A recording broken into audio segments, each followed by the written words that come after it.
At this moment, you could be anywhere, doing anything. Instead, you sit alone before a screen. So what's stopping us from doing what we want, being where we want to be? Each day we wake up in the same room and follow the same path to live the same day as yesterday. Yet at one time, each day was a new adventure. Along the way, something changed. Before our days were timeless, now our days are scheduled. Is this what it means to be grown up? To be free? But are we really free? Food, water, land, the very elements we need to survive are owned by corporations. There's no food for us on trees, no fresh water in streams, no land to build a home. If you try and take what the earth provides, you'll be locked away. So we obey their rules. We discover the world through a textbook. For years we sit and regurgitate what we're told, tested and graded like subjects in a lab, raised not to make a difference in this world, raised to be no different. Smart enough to do our job, but not to question why we do it. So we work and work, left with no time to live the life we work for.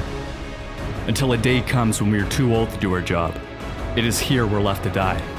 Our children take our place in the game. To us, our path is unique, but together we are nothing more than fuel. The fuel that powers the elite who hide behind the logos of corporations. This is their world, and their most valuable resource is not in the ground. It is us. We build their cities. We run their machines. We fight their wars. After all, money isn't what drives them. It's power. Money is simply the tool they use to control us. Worthless pieces of paper we depend on to feed us, move us, entertain us. They gave us money, and in return, we gave them the world. Where there are trees that cleaned our air, are now factories that poison it. Where there was water to drink, is toxic waste that stinks. Where animals ran free, are factory farms where they are born and slaughtered endlessly for our satisfaction. Over 1 billion people are starving, despite us having enough food for everybody. Where does it all go? 70% of the grain we grow is fed to the animals you eat for dinner. Why help the starving? You can't profit off them. We are like a plague sweeping the earth, tearing apart the very environment that allows us to live. We see everything as something to be sold, as an object to be owned. But what happens when we have polluted the last river, poisoned the last breath of air, have no oil for the trucks that bring us our food? When will we realize money can't be eaten, that it has no value? We aren't destroying the planet, we're destroying all life on it. Every year, thousands of species go extinct, and time is running out before we're next. If you live in America, there's a 41% chance you get cancer. Heart disease will kill 1 out of 3 Americans. We take prescription drugs to deal with these problems, but medical care is the 3rd leading cause of death, behind cancer and heart disease. We're told everything can be solved by throwing money at scientists so they can discover a pill to make our problems go away.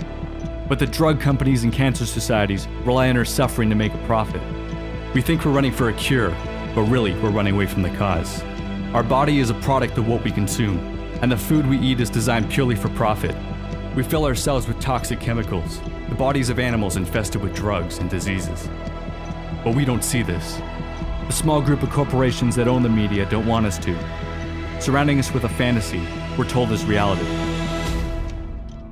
It's funny to think humans once thought the Earth was the center of the universe. But then again, now we see ourselves as the center of the planet. We point to our technology and say we're the smartest. But do our computers, cars, and factories really illustrate how intelligent we are? Or do they show how lazy we become? We put this civilized mask on, but when you strip that away, what are we? How quickly we forget only within the past 100 years did we allow women to vote, allow blacks to live as equals. We act as if we're all-knowing beings, yet there's much we fail to see. We walk down the street ignoring the little things, the eyes who stare, the stories they share, seeing everything as a background to me. Perhaps we fear we're not alone, that we're a part of a much bigger picture. But we fail to make the connection. We're okay killing pigs, cows, chickens, strangers from foreign lands, but not our neighbors, not our dogs or cats, those we have come to love and understand. We call other creatures stupid, yet we point to them to justify our actions. But does killing simply because we can, because we always have, make it right? Or does it show how little we've learned, that we continue to act out of primal aggression, rather than thought and compassion? One day, the sensation we call life will leave us. Our bodies will rot, our valuables recollected. Yesterday's actions will remain. Death constantly surrounds us. Still, it seems so distant from our everyday reality. We live in a world on the verge of collapse. The wars of tomorrow will have no winners. For violence will never be the answer. It will destroy every possible solution. If we all look at our innermost desire, we will see our dreams are not so different. We share a common goal, happiness. We tear the world apart looking for joy, without ever looking within ourselves. Many of the happiest people are those who own the least. But are we really so happy with our iPhones, our big houses, our fancy cars?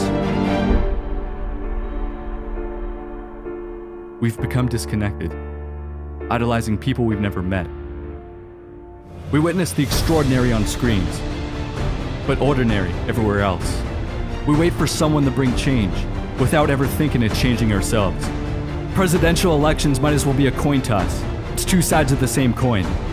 We choose which face we want, and the illusion of choice, of change is created. But the world remains the same. We fail to realize the politicians don't serve us. They serve those who fund them in the power. We need leaders, not politicians. But in this world of followers, we have forgotten to lead ourselves. Stop waiting for change, and be the change you want to see. We didn't get to this point by sitting on our asses. The human race survived not because we are the fastest or the strongest, but because we work together. We have mastered the act of killing. Now let's master the joy of living.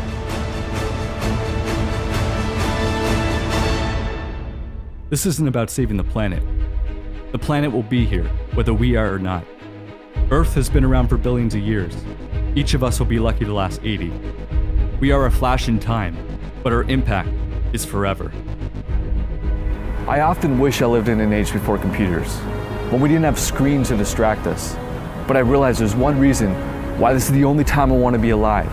Because here today we have an opportunity we never had before. The internet gives us the power to share a message and unite millions around the world. While we still can, we must use our screens to bring us closer together rather than farther apart. For better or worse, our generation will determine the future of life on this planet. We can either continue to serve this system of destruction until no memory of our existence remains, or we can wake up, realize we aren't evolving upwards, but rather falling down. We just have screens in our faces so we don't see where we're heading. This present moment is what every step, every breath, and every death has led to. We are the faces of all who came before us. And now it is our turn. You can choose to carve your own path, or follow the road countless others have already taken. Life is not a movie. The script isn't already written. We are the writers. This is your story. Their story. Our story.